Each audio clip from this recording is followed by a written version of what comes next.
Kakanta tayo ng malakas na happy birthday para kay Ana at kay ang inip. Kay Ana at kay Elsa. Ayan, and ready, get set, go! Happy birthday to you. Happy birthday to you. Lakas! Happy birthday, happy birthday. Happy birthday to you. Ayan. Happy birthday, Ana and Elsa. Happy birthday, Ana and Elsa.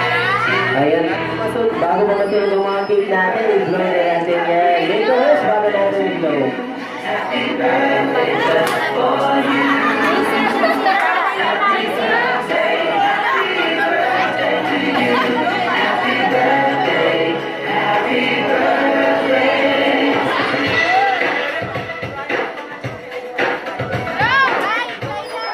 Alright, mga naman natin sila. Ayan. At syempre dahil birthday ng dalawa, wala yung mga parents. So, mag-represent sila Jollibee and Hetty. Ayan. So, dahil birthday nila, ano yung wish natin mga best friend?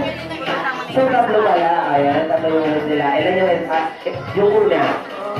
Sana yung dalawa. Okay. Matalino. For sure yan. Matalino ba sila, Auntie? Matalino, ayan. So, ito yung pangalawa. Sana silang dalawa ay lumaki, mapagmahal sa lahat. Ayan. Yung pangatlo, final. Sana silang dalawa ay lumaki, madasalin at malapit kay Lord. Ayan. Sana maging matalino, sana maging nagasalin, at sana lagi mapagmahal sa lahat. Ayan. Para baka naman natin ang ating dalawang best na si Jollibee and Hetty. Ayan. Ayan, let's grab the opportunity to have a picture taken with Jollibee and Hetty po. Grab the opportunity, we only have 2 minutes para magpa-picture.